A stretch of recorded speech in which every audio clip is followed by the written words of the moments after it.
今天跟大伙分享三鲜馅儿的做法，健康烧油版薄皮大馅儿，饺子皮儿的和面比例，和馅儿的菜量怎么能最大化，吃起来没负担。今天就跟大伙分享我们家的做法。大家好，我是张神奇。之前就有宝问我三鲜馅儿怎么调，看我做的这个馅儿都黏糊糊的。其实我们家做三鲜的肉比例不算很高，这是2斤的梅花肉，用前膀子或者是梅花都行。鸡蛋7、8个，虾仁600克，12斤半的虾包的，韭菜8两，白菜3斤多。这些包饺子得包差不多200多个，做不了这么多的，咱就减半或者是再减半。先炒鸡蛋晾着，用香油炒啊，多放香油。肉馅儿一会儿咱就不打油了，凉油给它倒里头，用筷子立刻给它搅散，这样熟了的块就小，而且没有生油味儿。先晾着，咱凉了再用。三鲜饺子这个真的是各家各味儿，没有谁跟谁家味道是一模一样的。想吃饺子馆味儿的，以后咱再出，这个就是家庭做法。虾仁切丁，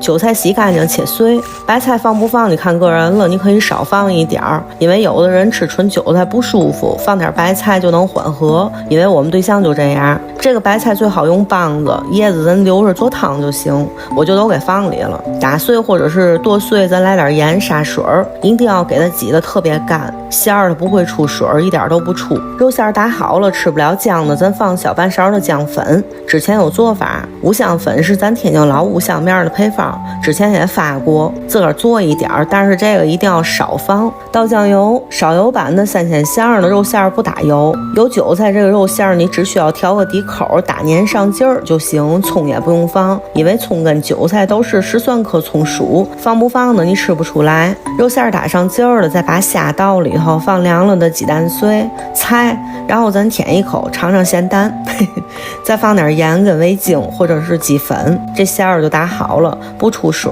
啊，很粘稠。这些馅儿有6斤多，面呢咱提前和好了就醒着它，1斤面半斤水，面越醒越软。要是现包的话呢，咱面就稍微的软一点点儿，醒得快。饺子面3揉3醒，面光滑了再包就不破，进煮。小鸡子我一般就是掐5克左右一个，爱吃薄皮儿的嘛，掐鸡子或者是你切鸡子，这个都是个人的习惯，哪个顺手咱就来哪个，匀了就行，每个都差不多的重量。馅儿磨好了一掐，这一个饺子就弄好了。在我们家这个就是简单的饭，因为做一次吃3天可省事儿了。下饺子水开了，咱就给饺子剪这个罩里头，这样一兜一兜的，它不增水，而且也快。撒点盐，下里头推推它，别沾底儿。煮饺子我们家都是用中火煮，别火太大了，尤其是馅儿特别大的，挤3次水就熟了。薄皮大馅儿小三鲜饺，多包点，咱煮了晾凉，转天煎饺子。哎呦，这我们对象可爱吃了，非常完美。